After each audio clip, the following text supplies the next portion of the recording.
वस्सलाम अला खातिमिन नबीयीन। आप लोगों का बहुत-बहुत शुक्रिया, आपने जॉइन किया है। तो मैं आज वैसे तो ओरिजिनल प्लान के हिसाब से जो था वो हमारे कोलीग थे जिन्होंने प्रेज़ेंट करना था। अ, प्रॉब्लम होते हैं आँतों के और जिगर के। लेकिन इत्तेफ़ाक से वो कुछ उनको ऑन कॉल कवर करनी पड़ रही है क्योंकि कोविड की वजह से कुछ लोग उनके डिपार्टमेंट में अनवेल हैं।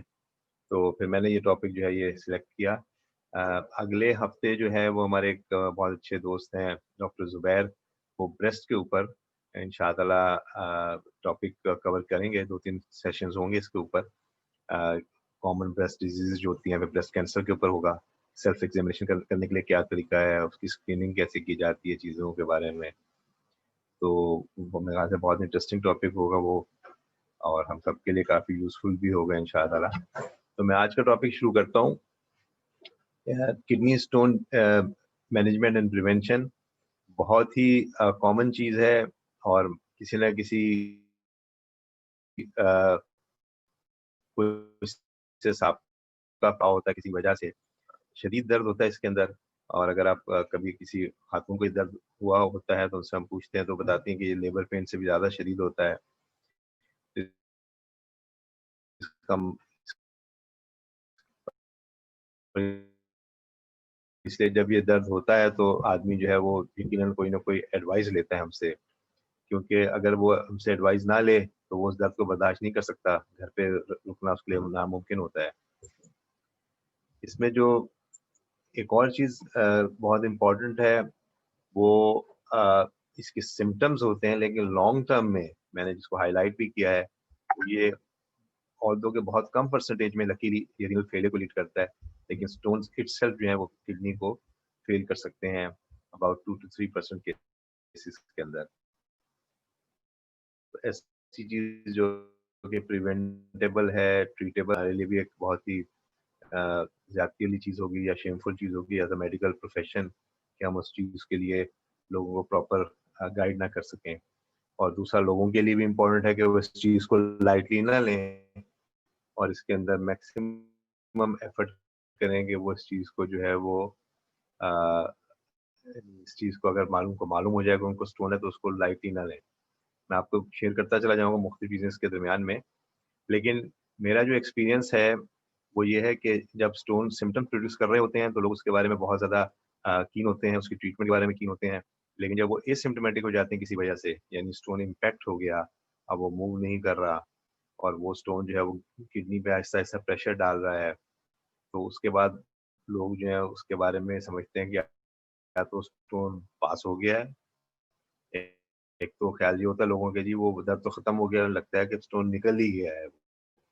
पहला जो इम्प्रेशन लोग हमें आके देते हैं, और दूसरा इम्प्रेशन ये निकालने की। ये 2 चीज़ें इंतहाई गलत हैं। अगर स्टोन मौजूद है तो उसका इलाज होना चाहिए, और अगर स्टोन निकल गया है तो उसके बारे में एहतियाती ज़्यादा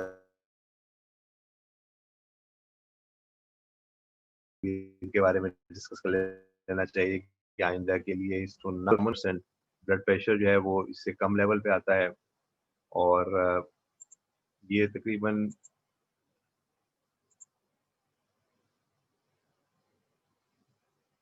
ग्लोमेरुलोनेफ्राइटिस 15% है।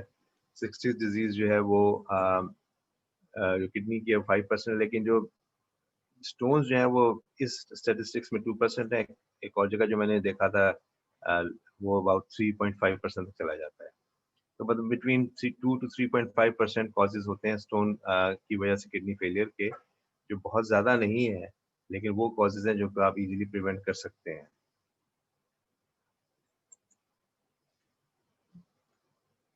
प्रेवलेंस जो है स्टोन्स की अबाउट 3 टू 5% है दुनिया के अंदर, लेकिन इंसिडेंस एट पर्टिकुलर टाइम यानी कितने ज़्यादा लोग सफ़र कर सकते हैं मिडल ईस्ट में, ये 20 टू 25% है। यानी 100 में से 20 से 25 लोग एक वक़्त में जो हैं वो एक जगह पे स्टोन उनको हो सकता है, और जापान के अंदर ये बहुत कम है, ये 5.4% है।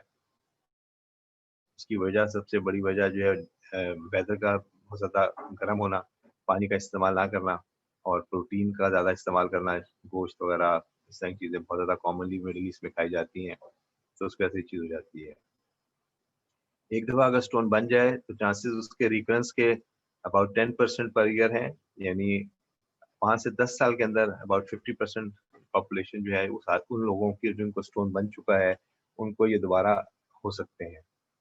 तो एक दफ़ा स्टोन बन जाने का मतलब ये नहीं कि दोबारा स्टोन नहीं होगा, बल्कि हिस्ट्री में भी ये बहुत इम्पोर्टेंट है कि उस चीज़ के बारे में हम जो है वो बहुत अच्छी तरह जान लें कि ये स्टोन जो है वो दोबारा बनने के इम्कानात हैं और इसके बारे में लोग जनरली इस चीज़ को बहुत ज़्यादा कीन होते हैं, इस चीज़ को इन्वेस्टिगेट करने के अंदर।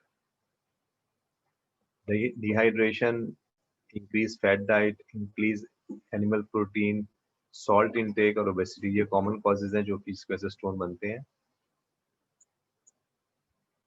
शदीद दर्द होता है, जैसे मैंने आपसे कहा कि आदमी जो है वो अब बहुत ही अ अ, बदबू शुरू हो जाती हैं, उल्टियाँ आना शुरू हो जाती हैं और उसके अंदर ये दर्द जो होता है ये पेट के ऊपर वाले हिस्से से शुरू होके नीचे की तरफ आता है, थाई के साइड की तरफ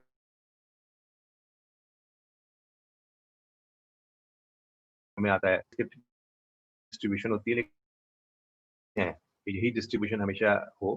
कभी-कभी ये है वो सेंट्रल एब्डोमिनल पेन होता है, यानी पेट से इसमें हो रहा होता है दर्द।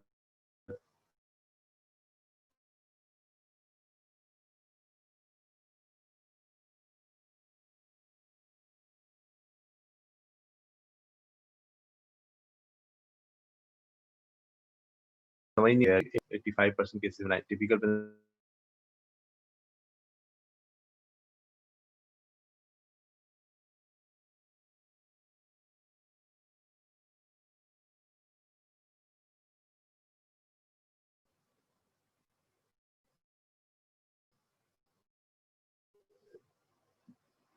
सिम ये सिम्पटम्स जो है इसके flank pain colic in nature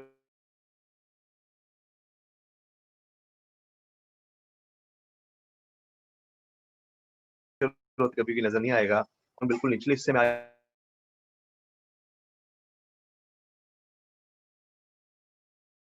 ज़रूरत महसूस नहीं होती बल्कि स्टोन नीचे आके अटक गया होता है, जिसे हम स्ट्रेंगुरी कहते हैं। तो ये उसकी मुख्तलिफ अलामात हैं।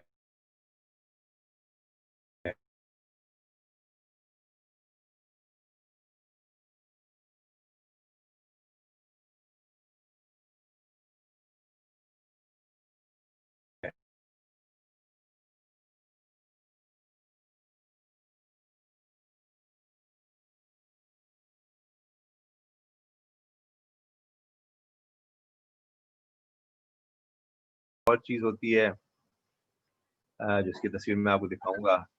फिर कभी-कभी अ,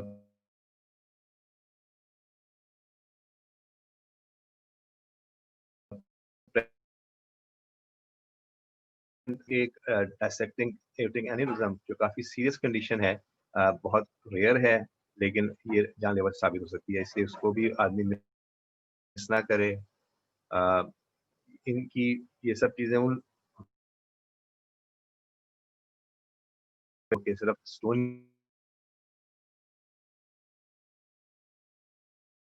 का दर्द, इसमें जो एक और चीज़ जो इम्पोर्टेंट है वो टेस्टिकुलर टॉर्जन है। वो मैं मुख्तलिफ मौकों पे पहले भी बता चुका हूँ और दोबारा मैं एम्फसाइज़ कर रहा हूँ ये पॉइंट।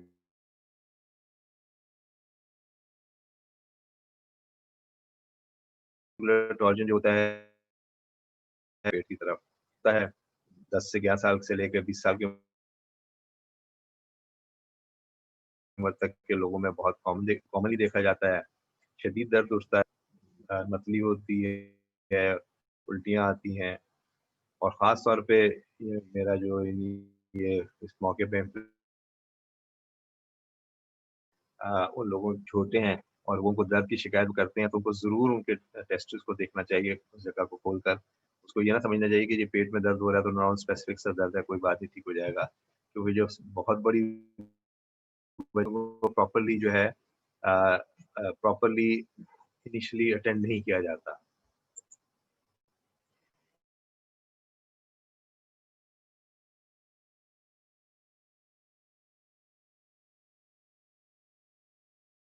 ऐसी बहुत सारी चीज़ें हैं, लेकिन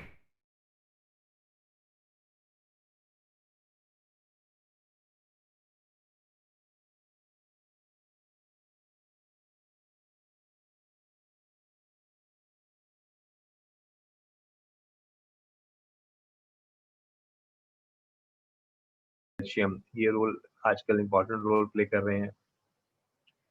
मैं अब डाइट की जब मैं आपको प्रिवेंशन के बारे में बताऊँगा तो मैं और चीज़ों को थोड़ा एक्सप्लेन करूँगा उस वक़्त भी। फैमिली हिस्ट्री हो सकती है किसी के स्टोन बनते फैमिली में, तो उसको भी पॉसिबिलिटी कि वो जेनेटिकली प्रिडिस्पोज़ हो। डिहाइड्रेशन अगर कोई आदमी पानी का इस्तेमाल ज़्यादा ना करता हो या उसका पेशाब बहुत ज़्यादा डार्क कलर का आता हो और उसके काम की नौयत इस किस्म की हो, उसको बहुत ज़्यादा पसीना आता हो, तो वो एक वजह बन सकती है।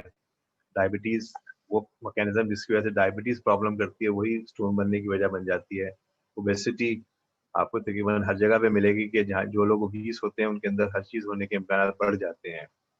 और irritable bowel disorder, Crohn's disease ये सब इसके अंदर शामिल हैं, जिसके अंदर ये चीज़ें पैदा होती हैं, स्टोन बनने की वजह बनती है।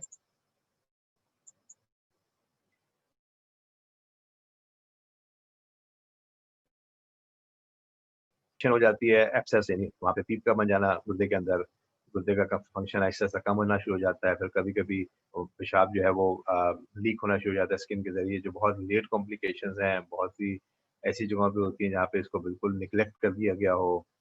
फिर कभी अगर पथरी आके जो है वो पेशाब की नाली में फँस जाए, तो स्कारिंग और स्टेनोसिस मतलब जगह टाइट हो जाती है, पेशाब की नाली यानी यहाँ गुर्दे से जो मसाने तक आ रही है।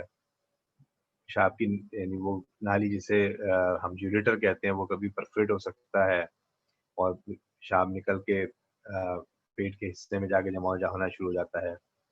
तो ये सारी इसकी कॉम्प्लिकेशंस हैं, अगर इनको अटेंड ना किया जाए और उसको छोड़ दिया जाए तो ये सब चीज़ें हम मुख्तलिफ लेवल्स पे ज़ाहिर होना शुरू हो जाती हैं और सबसे जो यानी बुरी कॉम्प्लिकेशंस या सबसे ड्रास्टिक कॉम्प्लिकेशन जो है, वो किडनी फेलियर है। हमारे यहाँ जो डायग्नोसिस है पहली बात तो ये कि अगर किसी को शदीद दर्द उठे और उसको अंदाज़ा नहीं है कि ये पहली दफ़ा उसको अंदाज़ा है कि ये दर्द पहले कभी नहीं उठा था, तो उसको चाहिए कि वो फ़ौरन इसके बारे में तशख़ीस करने के बारे में सोचे और किसी एक मुनासिब मेडिकल प्रोफ़ेशनल से इसकी एडवाइस लें कि इसको क्या करना चाहिए। क्योंकि जैसे मैंने ज़िक्र किया है पहले भी मुख्तलिफ प्रेज़ेंटेशंस में कि हम लोग अपने दोस्तों से, अपने हमसायों से, अपनी फैमिली से पूछते हैं कि भई क्या करना चाहिए? तो वो एक एक नहीं बल्कि आपको 10 नुस्खे बता देंगे उसके दर्द को ठीक करने के। लेकिन उसके मर्ज़ की तह तक नहीं जाएँगे कि मर्ज़ हुआ क्यों है? तो सबसे इम्पोर्टेंट चीज़ ये है कि आप डॉक्टर्स को विज़िट करें, डॉक्टर से जाके मशवरा करें कि मुझे इस तरह का दर्द हुआ था, पहली दफ़ा हुआ है, शदीद दर्द था, उल्टियाँ आई हैं, मतली हुई है और यहाँ से यहाँ तक दर्द हुआ है। तो उसमें जो इन्वेस्टिगेशंस हम कराते हैं, उसमें यूरिन एनालिसिस यानी पेशाब का सादा टेस्ट, उसको डिपस्टिक के ज़रिए चेक कर लेते हैं फौरी तौर पे हम क्लिनिकली में। तो उससे पता लग जाता है कि इसके अंदर पेशाब में खून या इन्फेक्शन या प्रोटीन वगैरह आ रहे हैं कि नहीं आ रहे। इसके अलावा कुछ चीज़ें हम ब्लड में टेस्ट करते हैं, उसमें ब्लड का जो किडनी का फंक्शन है, इसे हम क्रिएटिनिन के ज़रिए चेक करते हैं, कैल्शियम है, यूरिक एसिड है और अगर ज़रूरत होती है तो हम अगर इनमें से कोई चीज़ एब्नॉर्मल होती है लाइक से कैल्शियम बढ़ा हुआ है तो फिर हम पैराथार्मल लेवल, विटामिन डी और फॉस्फेट भी कुछ केसेस में चेक करते हैं। यानी ये मैंडेटरी नहीं है जो मैंने ब्रैकेट में डाली हैं, ये चीज़ें मैंडेटरी नहीं है लेकिन क्रिएटिनिन, कैल्शियम और यूरिक एसिड लेवल हर स्टोन के पेशेंट में होनी चाहिए एज़ अ बेसिक इन्वेस्टिगेशन। फिर उसके बाद इमेजिंग जो है वो बहुत इम्पोर्टेंट है क्योंकि उसके बगैर आप इसे को डायग्नोज़ नहीं कर सकते। तो उसके अंदर जो गोल्ड स्टैंडर्ड है वो सीटी केयूबी है मतलब आप पेशेंट को उस सेंटर में रेफर करें या उस सेंटर में जाए पेशेंट जहाँ पे सीटी की फैसिलिटीज़ हों ताकि वो सीटी जो है होता है वो सिंपल एक इन्वेस्टिगेशन होती है जिसमें 5 मिनट के अंदर ही पता लग जाता है कि उसको स्टोन है या नहीं है। और अ, प्रेग्नेंट औरतों के अंदर और बच्चों के अंदर हम सीटी को as a first line use नहीं करते हैं। उनके लिए हम अल्ट्रासाउंड किडनीज़ एंड ब्लैडर के तौर को फर्स्ट लाइन कंसीडर करते हैं और अगर ज़रूरत होती है तो एक्स-रे कर लेते हैं। फीमेल्स के अंदर ख़ास तौर पे मैं फीमेल्स की बात कर रहा हूँ, फीमेल्स की जो प्रेग्नेंट होती हैं, उनके अंदर जो है वो सीटी या एक्स-रे को अवॉइड किया जाता है, तो अल्ट्रासाउंड के ज़रिए अंदाज़ा करते हैं कि वो गुर्दे के ऊपर प्रेशर तो नहीं है, या जब वो यूरिन नीचे ट्यूब्स से पास होके ब्लैडर में आता है, तो उसके ज़रिए हम देखते हैं कि उन दोनों साइडों पे यूरिन बराबर पास हो रहा है या नहीं हो रहा। किसी एक साइड पे अगर यूरिन कम पास हो रहा है और उसी साइड पे दर्द भी हो रहा है, तो मतलब ये है कि इनको इस साइड पे रुकावट है और वो मोस्ट प्रोबेबली स्टोन है। अच्छी चीज़ ये होती है कि प्रेग्नेंट औरतों में स्टोन रिलेटिवली ज़्यादा ईज़िली पास हो जाता है, क्योंकि हार्मोनल चेंजेस की वज़ह से उनके जो स्मूथ मसल हैं वो रिलैक्स हो चुके होते हैं। तो लेकिन अगर दर्द परसिस्टेंट हो तो फिर उसके लिए बाकायदा इलाज किया जाता है, ऑपरेशन किया जाता है, प्रेगनेंसी के अंदर ऑपरेशन करने पड़ते हैं हमें। वो एक लेटर स्टेज की कंडीशन है। वो लेकिन इम्पोर्टेंट चीज़ ये है कि अगर स्टोन है, जो कि गुर्दे पे बुरा असर डाल रहा है, किडनी फंक्शन खराब कर रहा है, इन्फेक्शन हो रही है उससे, तो फिर प्रेगनेंसी को नुकसान पहुँचने का अंदेशा बढ़ जाता है। उसमें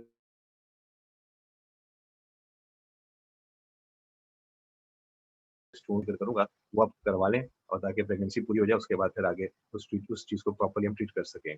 और जब स्टोन निकले तो उसको एनालिसिस के लिए ज़रूर भेजें। कोशिश ये करें कि इस चीज़ को ज़ाया ना करें, आप खुद भी इस चीज़ को ज़हन में रखें और अपने जो डॉक्टर और यूरोलॉजिस्ट है उसको भी याद दहानी करा दें कि स्टोन आपको दे, ताकि आप उसको एनालिसिस के लिए भेज सकें। पाकिस्तान में आपको खुद भेजना पड़ता है, यहाँ पे हम लोग वैसे भेज देते हैं लेबोरेटरी डायरेक्टली थिएटर से। ये चंद एक्स-रे की तस्वीरें हैं,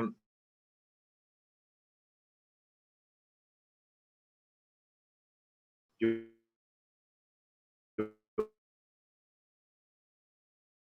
स्टोन नज़र आ रहा है, बहुत बड़ा स्टोन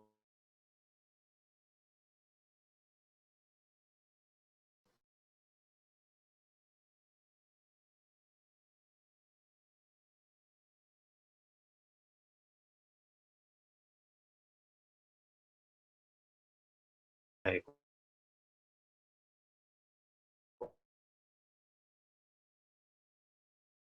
है, या एक गुर्दे में एक से ज़्यादा स्टोन है।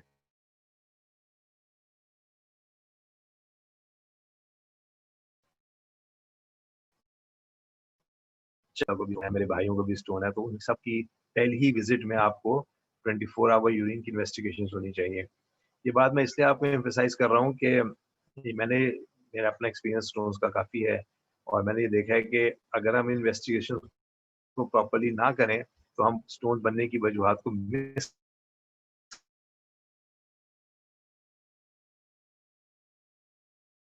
कर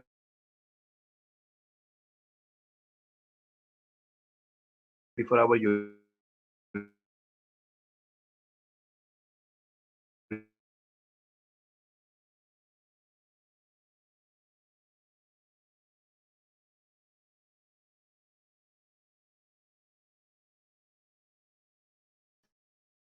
पूरा नेक्स्ट यूरिन का स्पेसिमेन और उसका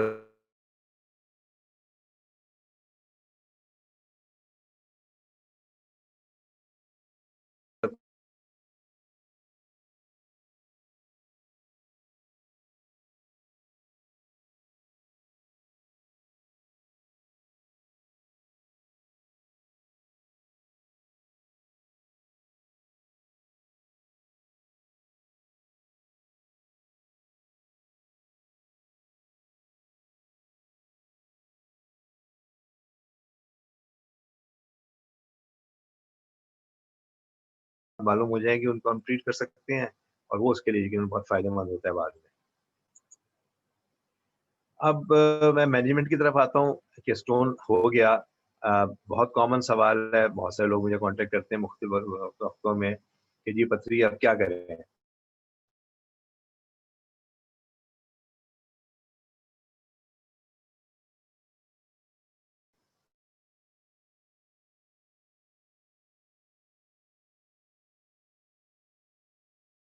देखें, हर पथरी का ऑपरेशन नहीं हो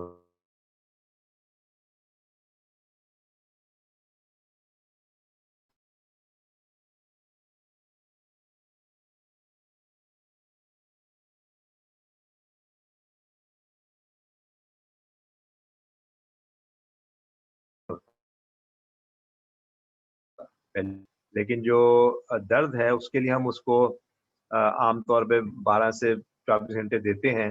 हो सकता है वो दर्द सेटल हो जाए और अगर नहीं होता तो फिर उसको एक्सप्लेन करके हम थिएटर लेके जाते हैं और उसका ट्रीटमेंट करते हैं जो मैं आपको बताऊँगा अभी। तो प्राइमरीली हर स्टोन को ऑपरेशन की ज़रूरत नहीं होती। एक तो चीज़ ये हो गई जिन जिन स्टोन्स को ऑपरेशन की ज़रूरत होती है उनमें से कुछ इमरजेंसी में ज़रूरत होती है और कुछ को हम इलेक्टिवली ट्रीट करते हैं। इलेक्टिव समझिए कि उनको हमने बता देते हैं कि 3-4 हफ्ते के बाद दाखिल हो जाएँगे और हम आपका ऑपरेशन कर देंगे या 2 हफ्ते बाद दाखिल हो जाएँगे। डिपेंड करता है आपकी वेटिंग लिस्ट के ऊपर कितनी लंबी वेटिंग लिस्ट है। मेडिसिन्स जो हम देते हैं स्टोन को पास करने के लिए उसमें एक टेम्ज़ोलोसिन है। ये दवा बहुत कॉमनली इस्तेमाल होती है प्रोस्टेट के वाले मरीज़ों के लिए। तो आप ये ज़हन में रखिए कि अगर किसी खातून को ये दवा दी जाएगी, तो ये ना समझें कि वो हम डॉक्टर ने गलती से दे दी है, बल्कि उस स्टोन को निकलने में हेल्प करने के लिए दी जा रही है। ये सवाल कभी-कभी मुझसे भी किया जाता है, अब तो यहाँ पे लोग यूज़्ड टू हो गए हैं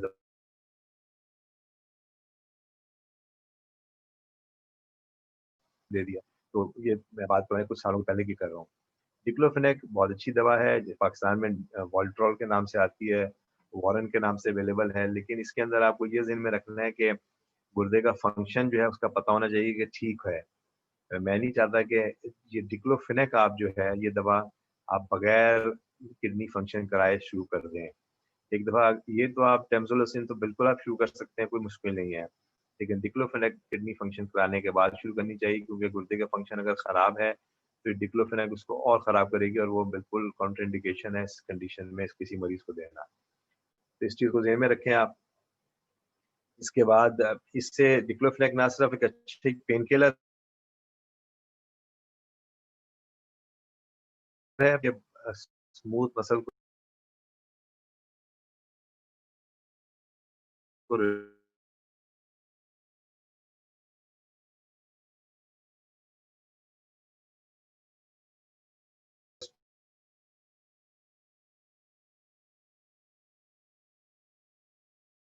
करने में हेल्प यहाँ मैं बताता चला जाऊँ कि अगर 4 से 5 मिलीमीटर का स्टोन है तो 70% चांसेस हैं कि वो खुद से पास हो जाएगा। ये परसेंटेज कम होती चली जाती है। अगर लेट्स से कि 1 सेंटीमीटर का स्टोन है तो वो कम होके यानी 10 टू 20% ही रह जाएगी। इसका मतलब ये है कि 100 में से सिर्फ 10 से 20% लोग ऐसे हैं जो कि 1 सेंटीमीटर के स्टोन को पास कर सकेंगे, बाकी लोगों को ऑपरेशन करना ही पड़ेगा। तो जहाँ पे स्टोन 5 मिलीमीटर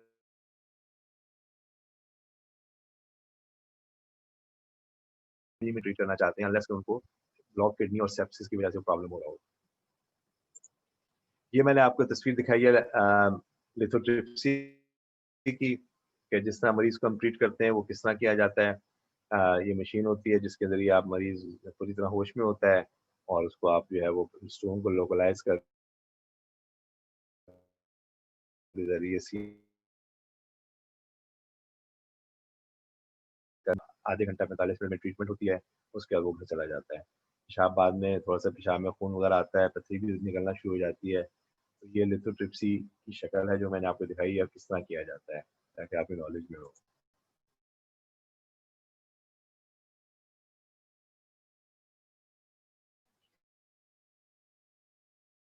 एंड जो ट्यूब डालकर निकालते हैं, ये रिजिड एंडोस्कोप है, ये सपोज़ ये स्टिफ होती है, मेटल की चीज़ होती है जो कि हम इस ट्यूब के अंदर तक यहाँ तक जा सकते हैं आराम से और ये जो है फ्लेक्सिबल है, ये हम ऊपर तक जा सकते हैं गुर्दे तक। तो इसके अंदर जो गुर्दे के स्टोन्स हैं उसको हम ब्रेक कर सकते हैं।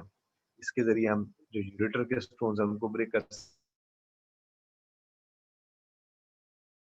हैं। उनको ब्रेक कर रहे हैं, मुख्य तरीकों को यूज़ करते हैं और फाइनली वो ब्रेक कर दिया जाता है।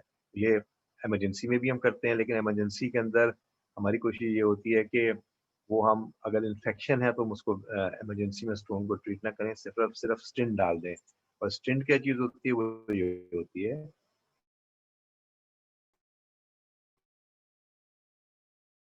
होती है जो गुर्दे से लेकर ज़रिए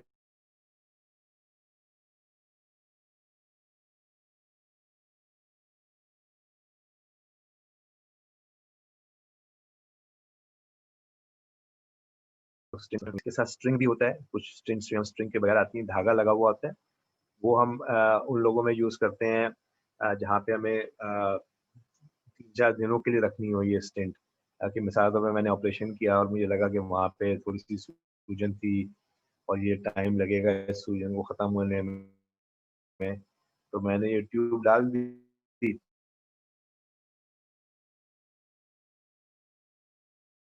कल मैंने तेल शेफ़ के ऊपर और उसके बाद 3-4 दिनों के बाद उसका क्लिनिक पे बुलाया और हमने इस धागे से खींचकर इसको निकाल दिया। ये इसमें दोबारा बेहोश करने की ज़रूरत नहीं पड़ती है, मरीज़ को कोई और प्रॉब्लम नहीं होता और मेरा अपना ज़ाती जो एक्सपीरियंस है इसमें अच्छा खासा है और मैं समझता हूँ कि उसके उसके पैसे बचा सकते हैं। ये स्टिंट विद स्ट्रिंग मैंने बल्कि बहरीन में एक स्टडी की थी और अच्छा खासा उसमें ये शो किया गया था कि हमने कितना सेव किया था मुख्तलिफ चीज़ों के अंदर।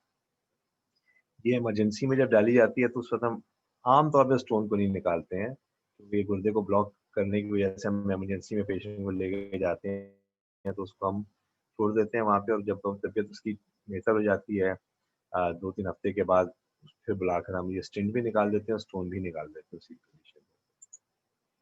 ये हम लोग इसे पीसीएनएल कहते हैं। अ, ये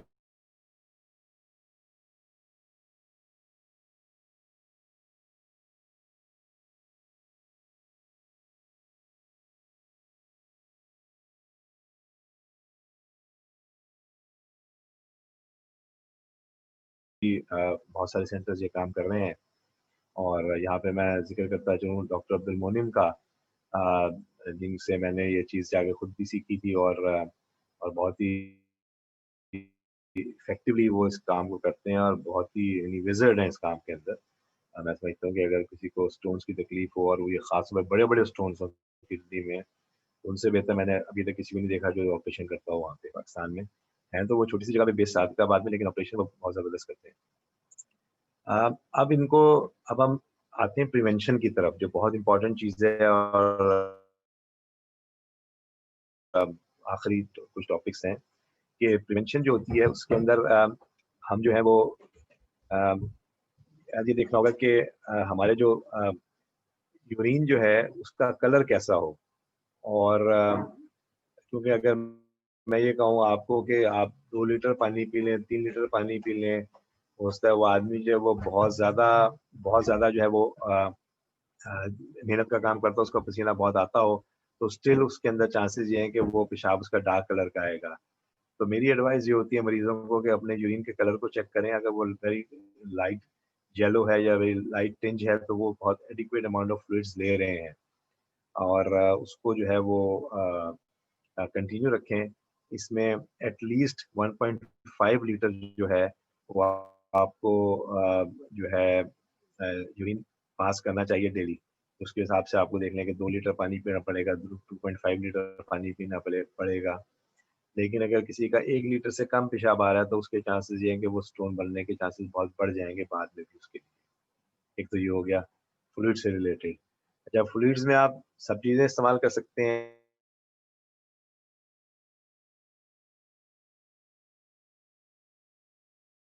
हमें प्रेफ़र जो मैं आगे ज़िक्र भी किया मैंने अगली स्लाइड में, अगली लाइन में, क्योंकि यूरिन के अंदर सिट्रेट्स जो होते हैं और मैग्नीशियम जो होता है, ये स्टोन को प्रिवेंट करते हैं फॉर्मेशन के अंदर।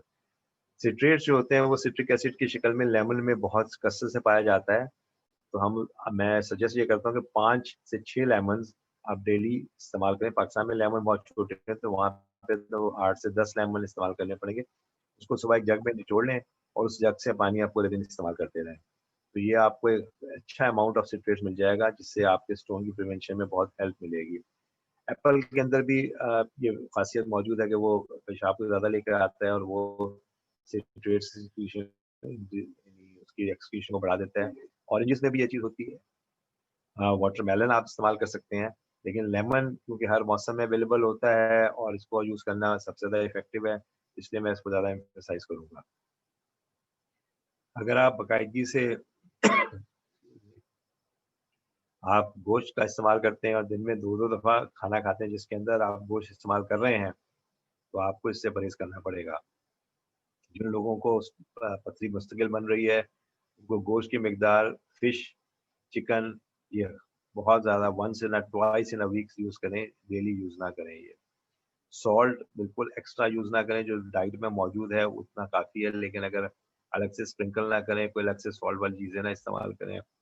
शुगर जो है ये भी बिल्कुल नुकसानदेह है उन लोगों के लिए जो उनको पथरी बनती है, क्योंकि इनडायरेक्टली शुगर जो है वो वेट गेन करती है और इनडायरेक्टली वो स्टोन फॉर्मेशन में हेल्प करती है। कोका कोला, पेप्सी ये भी बिल्कुल यानी मना है उन लोगों के लिए जिनको स्टोन है। अगर उनको कोई फिज़ी ड्रिंक पीने का शौक है और वो चाहते हैं कोई कभी किसी खाने के साथ कोई चीज़ ले सकें, तो उनको मैं रिकमेंड करता हूँ कि वो 7 अप या स्प्राइट डाइट इस्तेमाल कर लें, वो ज़्यादा बेहतर है, बनस्पति इस तरह की ड्रिंक्स लेने के। ग्रीन लीफी वेजिटेबल्स स्पेशली जो स्पिनच है, ब्रोकोली है, ये चीज़ें थोड़ी-सी आप अवॉइड करें। सैलेड है, तो ये ये रिच होती हैं ऑक्सीडेट्स में और ऑक्सीडेट्स को बनाती हैं। नट्स जिसमें पीनट्स में ऑक्सीडेट का कंटेंट बहुत ज़्यादा होता है। स्ट्रॉबेरीज़ ये आपको अवॉइड करनी चाहिए अगर आपको स्टोन बनते हैं। और मैं आम तौर पे जो लोगों को सजेस्ट करता हूँ कि मैं आपको एक लिस्ट दे सकता हूँ बहुत सारी चीज़ों की लिख कर, लेकिन उसमें आप बहुत सी चीज़ें इस्तेमाल ही नहीं करते होंगे, आपको ये अंदाज़ा ही नहीं होगा कि चीज़ें हैं क्या? खुद से जाएँ इंटरनेट के ऊपर और एंटर कर लें कि फूड्स रिच इन ऑक्ज़लेट्स, यानी ऑक्ज़लेट्स के अंदर जिन चीज़ों में ऑक्ज़लेट्स ज़्यादा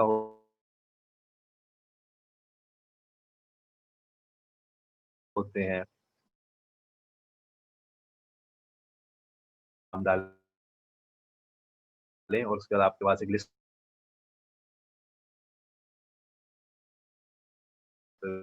उसी वक़्त उसको आप ये वो सब चीज़ें हैं जो मैंने आपको कॉमनली बताई हैं। लेकिन हो सकता है इनमें से बहुत सी चीज़ें आप इस्तेमाल करते ही ना हो, तो फिर आप खुद इसको देख सकते हैं कि उन डाइट्स के अंदर जिनके अंदर ऑक्ज़लेट होता है उसको अवॉइड करें। लेकिन आप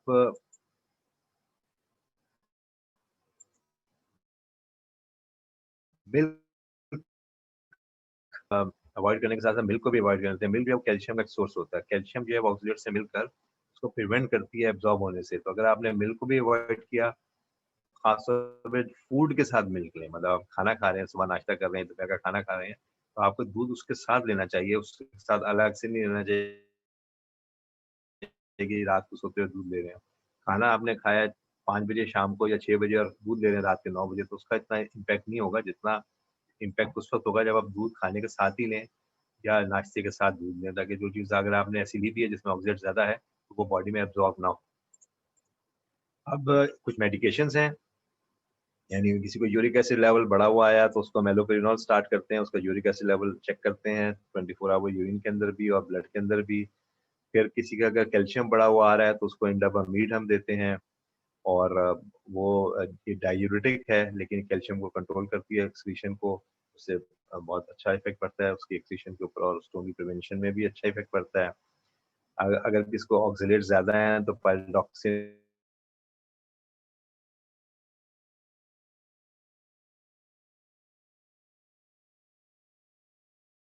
है वो हमें हाई डोज़ देनी पड़ती है।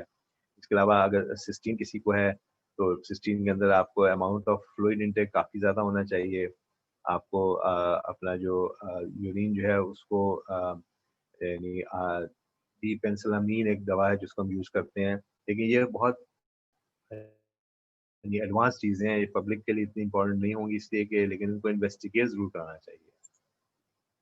टेक होम मैसेजेस जो हैं वो बहुत इम्पोर्टेंट है जो मैं समझता हूँ आपको ज़रूर याद रखने चाहिए कि painful stones are good stones.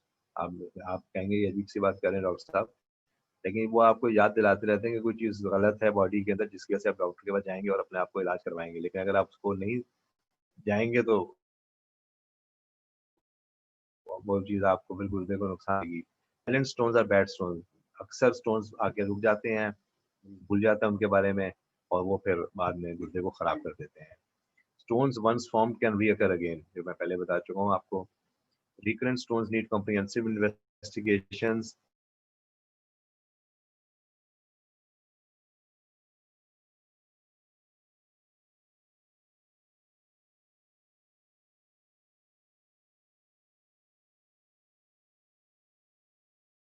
लेकिन कुछ मरीज़ को हम रिकमेंड करते हैं कम से कम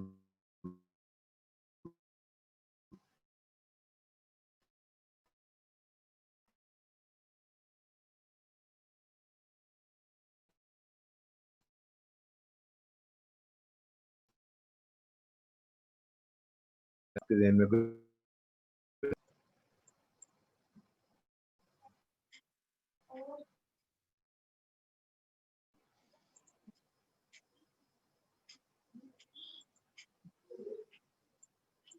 जी, मैं एक क्वेश्चन पूछना चाहती हूँ। जी, जी। जी, मेरा स्टोन था एक दोनों में था। एक दवाइयाँ दी और उनसे वो मसल रिलैक्स करने के वो निकल गए।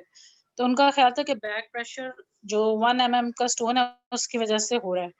तो वो जब स्टोन निकल गया उन्होंने क्या नाम कहते हैं ये सीटी स्कैन कराया डाई के साथ, तो उन्होंने कहा स्टोन तो नहीं है।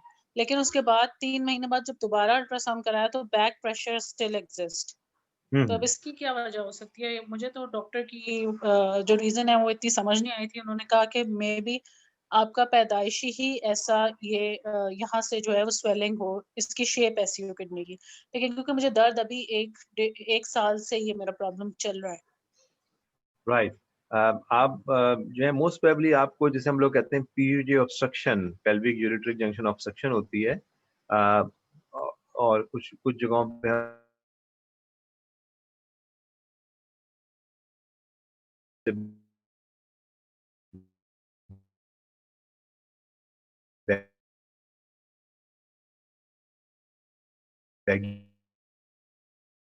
पेल्विस होती है, वो एक और और आपके अगर गुर्दे में रुकावट है तो वो भी पता लग जाएगी और अगर नहीं है तो वो भी पता लग जाएगी। आपको हमेशा के लिए तसल्ली हो जाएगी कि भई ये जो पेल्विस है मेरा, इसकी शेप ही ऐसी है। ये रुकावट रुकावट वाली चीज़ नहीं है बल्कि इसकी शेप ऐसी है। तो उसमें लेकिन फिर मुझे ये आपको श्योर पेन करने अभी की से ज़रूरत नहीं अभी होगी। तो होना मैं शुरू हुआ है मतलब 1 साल से जब से तो आप मैक्सी करवा के देख लें। और अगर आप चाहें तो जैसे मैंने कहा कि मैं ये क्लिनिक करता हूँ, फ्री कंसल्टेशन करता हूँ हर संडे के दिन, तो आप अपॉइंटमेंट लेके मुझे अपने पुराने एक्सेस वगैरह भिजवा सकती हैं, तो मैं आपको और एडवाइस कर दूँगा इसके ऊपर। अच्छा दूसरा ये ठीक मैक है। 3 के लिए क्या मुझे सेडेशन की ज़रूरत हो ज़रूरत नहीं होती है। Obviously you should not be pregnant, मतलब बस ये इम्पोर्टेंट चीज़ है। तो बाकी है कि वो आपको इंजेक्शन देते हैं, इंजेक्शन देने के बाद आपको वो पानी वाला पीने को कहेंगे, फिर आपको वो दोबारा बुलाएँगे आफ्टर फ्यू आवर्स, फिर आपको टेस्ट करेंगे। तो वो लेकिन आपको एक्सप्लेन कर देंगे जब आप डिपार्टमेंट वहाँ जाएँगी करवाने के लिए। ओके।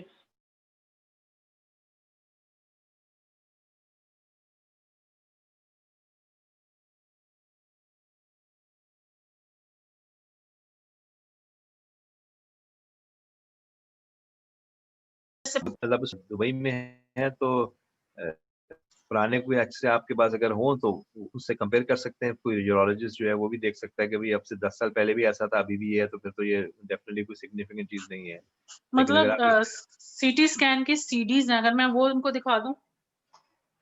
सीटी स्कैन के सीडी का मुझे नहीं पता, लेकिन अगर एक्स-रेज़ हो तो ज़्यादा बेहतर है। अगर पुराने अगर हों तो वो आप उनको दिखा के मशवरा कर सकते हैं, लेकिन आपको वो एडवाइस कर देंगे अकॉर्डिंगली, देखें कि वो क्या मतलब अपने कंप्यूटर पे रन करके सीडीज़ भी देख सकते हैं। फैसिलिटीज़ होती हैं बिल्कुल। ओके। और आपको भी मैं भेज जी। सकती हूँ। हाँ, मुझे भेज सकती हैं, आपको मैं बता दूँगा कि इसमें यानी क्या चीज़ है, लेकिन मैं सीडीज़ को शायद रन ना कर सकूँगा यहाँ पे, ऑब्वियसली सीडी तो आप भेज ही नहीं सकेंगी मुझे। नहीं, मैं मैं जो है आपको आपको रिटन सिर्फ रिपोर्ट्स हाँ, रिटन रिपोर्ट्स या एक्स-रे मुझे ज़्यादा बेहतर होगा अगर वो भेज सकें आप, एक्स-रे की पिक्चर जो होती ओके। है। जी, और मैंने जो आपको एडवाइस बताई है कि आपको बायलैटरल स्टोन्स हैं, तो वो बहुत इंपॉर्टेंट है कि आप 24 आवर्स का यूरिन चेक कराएँ, अपना मेटाबॉलिक वर्कअप करवाएँ। वो भी इम्पोर्टेंट है क्योंकि ये स्टोन ये जो आपका किडनी का इश्यू है, वो तो अपनी जगह पे है, जो आप इन्वेस्टिगेट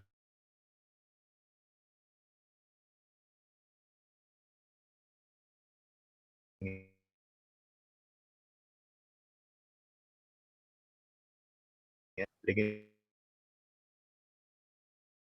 ज़रूर दोबारा बन जाएँगे। सर मेरा बड़ा था 1 साल, मुझे स्टोन निकलते हुए फ़ील नहीं हुआ।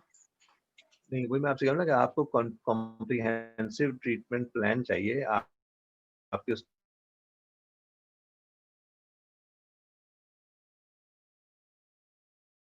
किडनी में कोई प्रॉब्लम है, तो आप उसको you okay. Should be under regular checkup by someone who is who can follow you on a regular basis कि वो आपको बता सके कि क्या करना है। और अगर आपका वेट ज़्यादा है तो वेट रिड्यूस करें आप। मुझे बिल्कुल आइडिया नहीं है, ना मैं पूछना चाहता हूँ कि आपका वेट क्या है, जी, लेकिन वो तो आप अपना है। वेट सिग्निफिकेंटली रिड्यूस करें आप, सिग्निफिकेंटली। आपका बीएमआई शुड बी अराउंड 24 और बीएमआई के लिए इजीली आप इंटरनेट पे जाके आप चली जाएँ, एंटर करें बीएमआई, तो आपको कैलकुलेशन का आ जाएगा चार्ट सामने, उसमें अपना वेट, हाइट, एथनिक बैकग्राउंड और एक्सरसाइज कितनी करती हैं वो डालें, तो आपको पता लग जाएगा कि आप कहाँ स्टैंड करती हैं। हमारे यहाँ बीएमआई जो है एशियन पॉपुलेशन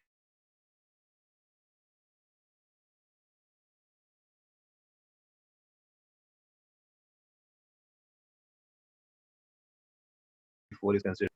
ओके,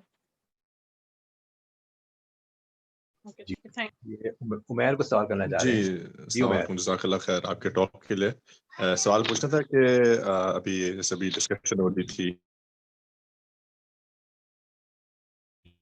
अ,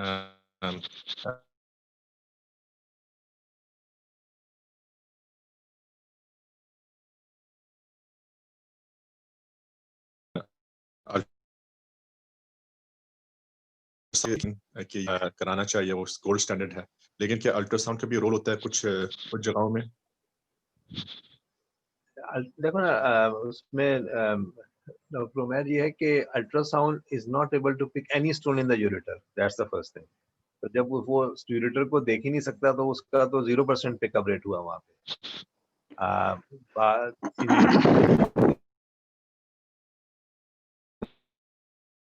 ये एक चीज ये क्लियर है। दूसरी चीज ये है कि the stone is present in the kidney,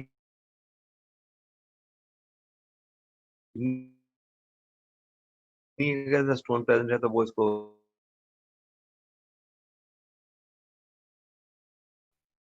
सकूंगा। वो दो चीजें हो गई। थर्ड चीज ये होती है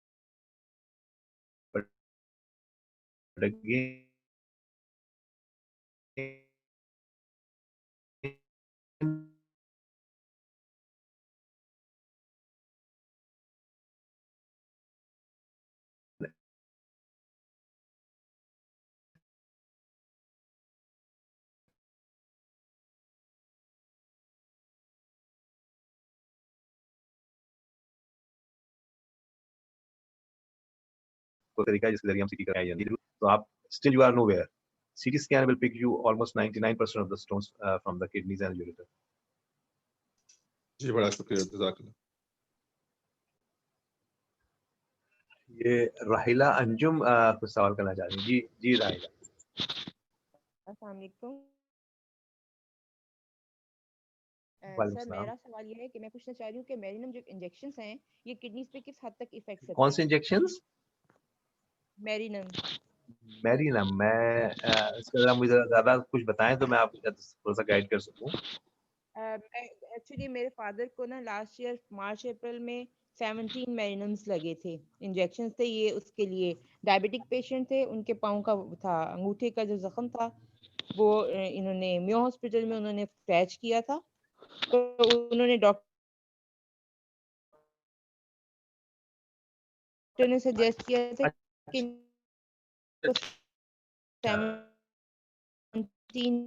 मेरिनम इंजेक्शन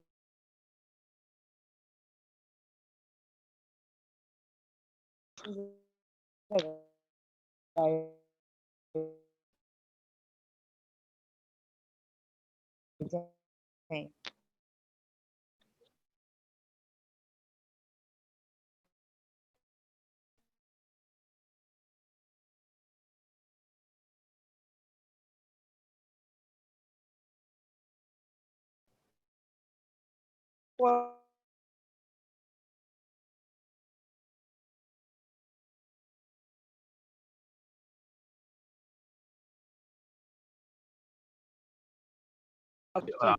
मेरोमेनम की वजह से खुद गुर्दे का फंक्शन डायबिटीज की वजह से खराब हुआ है, मेरा अपना जो इम्प्रेशन है।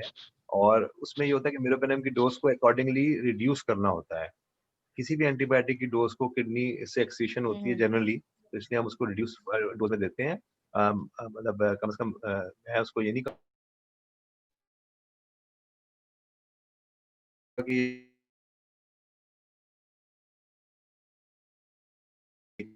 और हम उसको कहते हैं कि उसको एप्रोप्रिएट प्रिकॉशन के साथ यूज़ करता हूँ और मतलब ये मैं नहीं कहूँगा कि ये किसी लेमैन के हाथ में जेंटामाइसिन दे दी जाए, बल्कि जी। एक प्रॉपर आदमी जो कि इसको यूज़ करना जानता हो, वो उसको यूज़ करे तो बहुत इफेक्टिव ड्रग है। इसी तरह मेरोपेनम भी बहुत अच्छी ड्रग है।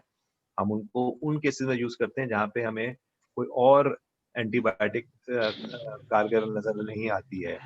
हमारी फर्स्ट जी। लाइन ऑफ ट्रीटमेंट नहीं होती है, बिल्कुल नहीं होती। इसलिए नहीं होती कि कोई इसमें नुकसान है, बल्कि ये कि हम एक जिसे कहते हैं ना कि आप मक्खी को तोप के गोले से नहीं मारना चाहते, ये तोप का गोला है, मक्खी को गलत। ये अली रहमान साहब। जी, जी, अली। अस्सलाम वालेकुम सर, क्या हाल है आपके? वालेकुम अस्सलाम वरहमतुल्लाहि वबरकातुहू। जी, जी। अच्छा, एक र्यूमर यहाँ पे है कि पानी की क्वालिटी बहुत मैटर करती है स्टोन प्रोडक्शन में, किडनी स्टोन्स के। तो इस हवाले में कितनी सच्चाई है, और अगर है तो उसमें कौन से ऐसे कॉन्स्टिट्यूएंट्स हैं पानी में जो कि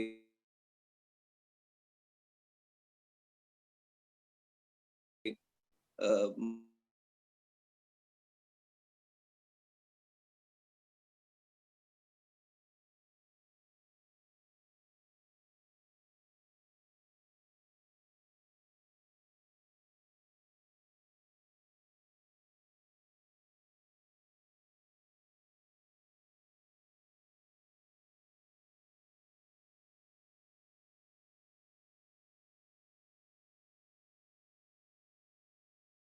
अलग से डालते हैं और नॉर्मल से ज़्यादा होता है। तो उसकी तरफ उसके बारे में आप क्या कहेंगे? नहीं, उसका एज़ सच मतलब उस पॉइंट में से मेरा कोई ख़ास तजर्बा नहीं है, लेकिन यकीनन नेस्ले वालों ने या किसी और कंपनी ने उसके ऊपर देखा होगा। लेकिन जो कैल्शियम वो वाटर जिसके अंदर कैल्शियम कंटेंट ज़्यादा होता है, वो स्टोन फॉर्मेशन में यकीनन हेल्प करता है, यानी उसको वो बढ़ा देगा। जहाँ तक उसको ऐड करते हैं कैल्शियम को किसी वजह से बॉडी करने के लिए, वो कैल्शियम जो है वो हमारी बॉडी की रिक्वायरमेंट भी है इसका। और आपको जैसे पता होगा कि कैल्शियम एक बहुत इंपॉर्टेंट मिनरल है बॉडी का, जिसको हम यूज़ करते हैं। तो ये मतलब नहीं है कि कैल्शियम हम बिल्कुल एक्सक्लूड कर देंगे अपनी डाइट। वो 5 से ज़्यादा होगा, वहाँ पे स्टोन बनने के चांसेस बढ़ जाएँगे। ठीक, ठीक सर।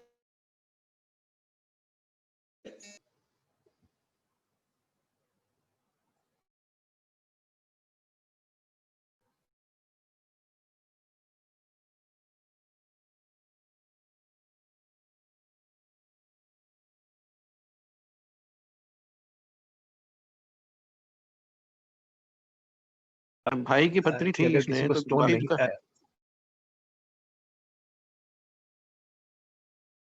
भाई का जी आपको बोलें, बताया था अली मैंने, अदनान जी। नूरहान की पत्री थी तो वो निकल गई थी।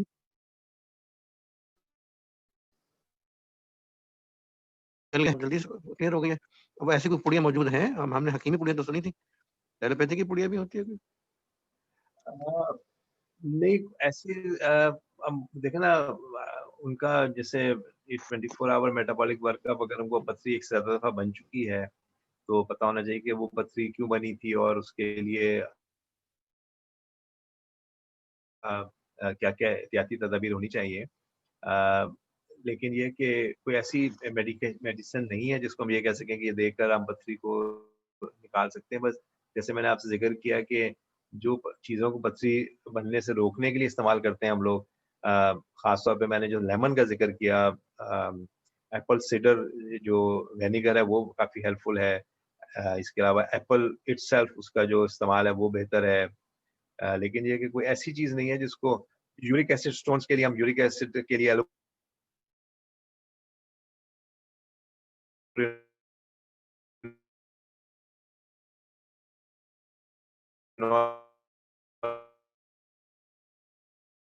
यूज करते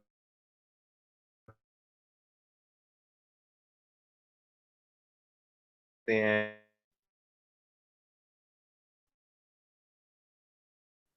मोबाइल की तरफ आता हूँ कि स्टोन जो बन जाता है ना एक दफा, तो उसको ये नहीं, आप ये ना समझे कि दोबारा वो नहीं, उसने जगह देख लिया कि कहाँ बनना है उसने, अब वो दोबारा बन सकता है आके किसी भी वक्त। और दूसरी बात जो ज्यादा इम्पोर्टेंट है वो ये है कि हम उसको लाइटली ना लें, क्योंकि मैंने मरीजों को, मतलब मैंने उनसे, जिसे कहते हैं, इंतहाई दर्जे की रिक्वेस्ट किया है, ये उनसे कहा है कि भाई आप अपने गुर्दे को खत्म कर लेंगे अगर आप इस पथरी को ट्रीटमेंट नहीं कराएंगे। ये मैं वहाँ की बात कर रहा हूँ जहाँ पे मैं प्रैक्टिस करता हूँ, और मेरा प्राइवेट प्रैक्टिस नहीं, पब्लिक प्रैक्टिस की बात कर रहा हूँ। उनको मैंने रिक्वेस्ट की, जिसका मुझे कोई माली फायदा नहीं होता मैं उनको इलाज करने से, लेकिन फिर भी वो लोग जो है उस चीज के लिए तैयार ही नहीं होते। वो कहते हैं नहीं डॉक्टर साहब ठीक हो जाएगा, फलाने ने कहा था कि वो ठीक निकल जाएगा, उनको भी था, वो भी निकल गया था ठीक।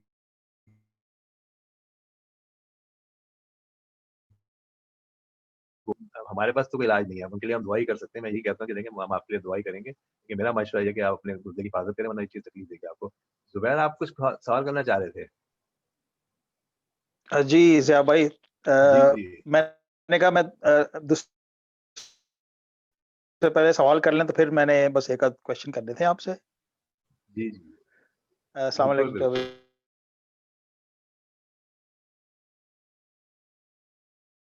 Fine and very educational presentation. और मैंने तो इतने अरसे के बाद किडनी स्टोन्स के बारे में इतनी चीजें सुनी हैं। और एक बात वहाँ है, जाहिर है ये क्लाइमेट पे डिपेंड करता है ना, तो यहाँ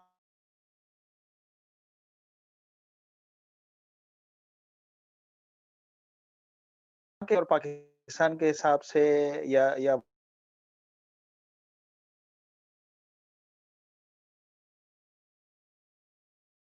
हिसाब साहब ये हमारे जनरल सर्जन है, और इंशाल्लाह अगले 2 दिन से ब्रेस्ट सर्जन है बेसिकली, तो अच्छा उनका तारुफ भी यहाँ पे हो गया सवाल के साथ ही। उसमें तो बात ये है कि मैंने मतलब मेरा जो एक बड़ा सिंपल सा आंसर होता है लोगों को, कि अपने यूरिन को कलर को चेक करें। अगर यूरिन का कलर वेरी लाइट येलो,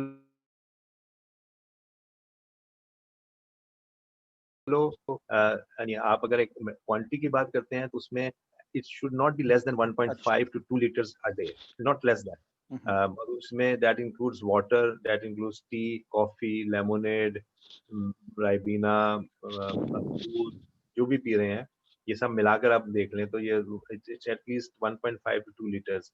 अगर किसी को सिस्टीन स्टोन्स है तो उसका फिर हमें अमाउंट 3 to 3.5 लीटर्स तक जाना पड़ेगा, लेकिन वो बड़ा स्पेशलाइज एरिया हो जाता है। लेकिन ये कि सबसे जो अच्छा है, मतलब क्राइटेरिया जो मैं समझता हूँ कि बहुत यूजफुल भी है, कि यूरिन यूरिन के कलर का। कलर को देख के या लोग टाइट्रेट कर लें अपने फ्लूइड इनटेक को, क्योंकि बहुत सारे लोग हमारे यहाँ जो गर्मी में काम करते हैं, मजदूर लोग होते हैं, फैक्ट्रीज में काम करते हैं, वो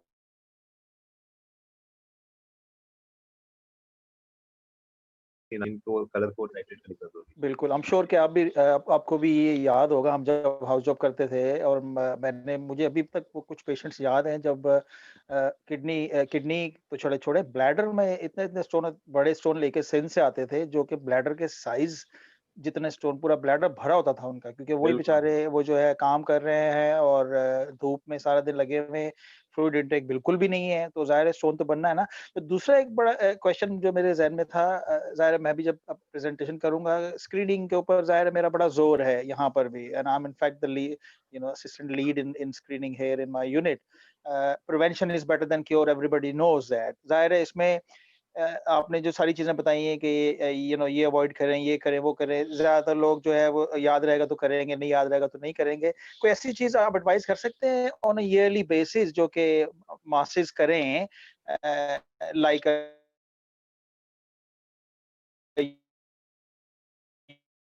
urine test to look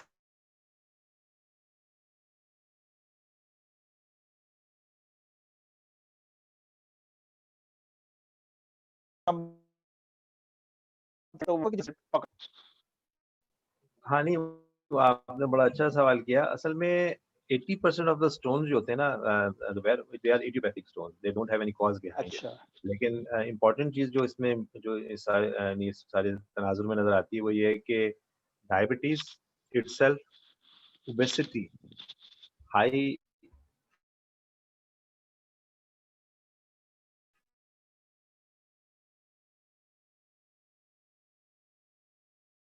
diabetes, obesity, protein intake, salt and sugar intake, ये 5 चीजें अगर हम अपनी डाइट से बहुत ही मॉडरेशन के साथ करें या खत्म कर दें, मिसाल तौर पर ओबेसिटी को खत्म कर दें, डायबिटीज को बहुत कंट्रोल करें, तो फिर चांसेस कम है। क्योंकि अदरवाइज स्क्रीनिंग का जो है, जैसे मैंने कहा ना, 80% केसेस के अंदर आपको इडियोपैथिक स्टोन मिलेंगे। या तो ये आप रेगुलरली किसी अल्ट्रासाउंड करवाएं या सीटी स्कैन कराएं, जो कि it is not recommended, not done easily. और सेकेंडली ये कि अगर किसी का इंसिडेंटली कोई टेस्ट हो रहा है, उसमें कोई चीज सामने आती है, तो उसको ऊपर एक्ट कर लें वो। लेकिन ये कि अगर किसी को कोई खास तौर पे स्टोन अगर किसी के किडनी में आ जाता है, मिसाल तौर पर अल्ट्रासाउंड कराया गॉल स्टोन्स के लिए, गुर्दे में भी पथरी है, वो गुर्दे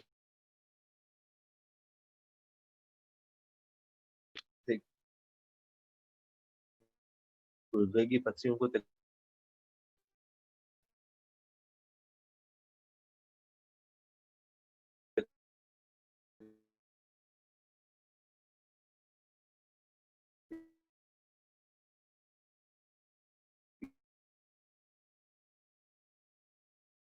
बिल्कुल नहीं। ये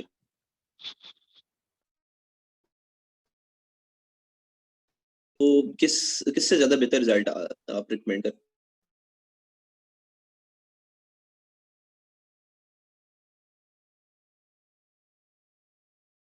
इलेक्ट्रॉनिकली चेक कर लेते हैं, रिस्क मॉनिटर। जो यूरिक एसिड लेवल हम जो रूटीन में हर एक का चेक करते हैं ना, वो तो ब्लड में चेक करते हैं। जो बिल्कुल पहली दफा भी आए तो उसको स्टोन बना हुआ, तो उसको हम कहेंगे कि जी आप अपना यूरिक एसिड लेवल जो है वो चेक करें। वो ये तो हो गया यूरिक एसिड का जो हो गया। 24 आवर यूरिन के अंदर जो हम चेक करते हैं वो मल्टीपल, जैसे मैंने पहले बताया कि मल्टीपल स्टोन फॉर्मेशन ये वो उसके अंदर हम करते हैं। तो उसके अंदर जो है वो आप उसको ट्रीटमेंट दोनों ही की देंगे। अगर किसी का नॉर्मल बढ़ा हुआ यूरिक एसिड है ब्लड के अंदर, उसको भी ट्रीटमेंट देंगे, साथ स्टोन के साथ है। और अगर किसी का यूरिन में बढ़ा हुआ है तो उसको भी ट्रीटमेंट देंगे। तो एक तो ये हो गया।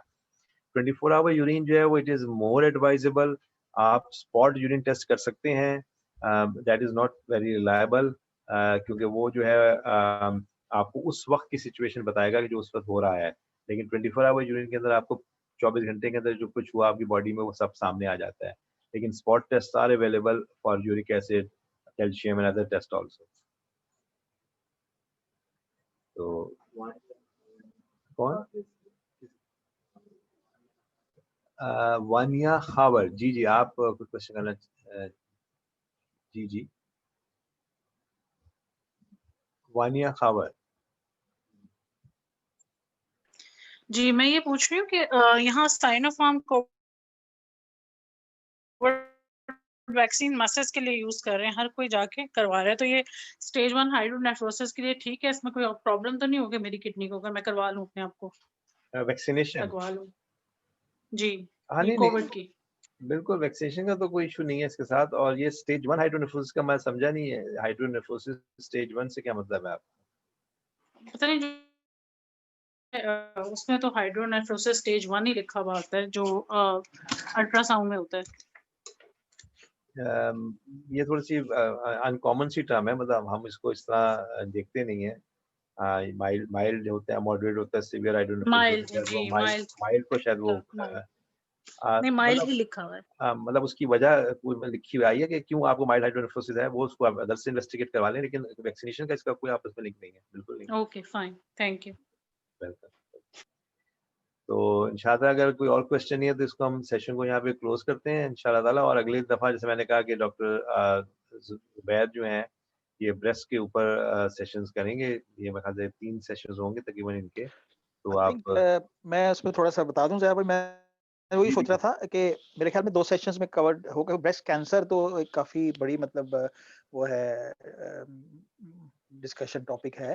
तो मैं सोच रहा था कि पहला सेशन में हम ब्रेस्ट अवेयरनेस, स्क्रीनिंग और बिनाइन ब्रेस्ट डिजीजेस पे कर लेंगे और ठीक है, सेकंड सेशन में सिर्फ कंसंट्रेट करेंगे ब्रेस्ट कैंसर पे। ठीक, तो so that people will know that, ठीक है ना? एब्सोल्युटली फाइन, बिल्कुल सही है। तो बस आप यानी जो बाकी जो ग्रुप में लोग हैं, वो इसको बता दीजिएगा, प्रोपेगेट कर दीजिएगा, क्योंकि ये यानी बहुत ही इंपॉर्टेंट टॉपिक है, बहुत ही नेग्लेक्टेड टॉपिक है हमारे मुल्क में खास तौर पे। बिल्कुल, बिल्कुल। और बहुत लेट स्टेजेस में प्रेजेंट करते हैं लोग, बेचारे की खवातीन को शर्म की वजह से नहीं आती है सामने। कुछ लैक ऑफ एजुकेशन का फैक्टर भी बहुत ज्यादा इंपॉर्टेंट हो जाता है।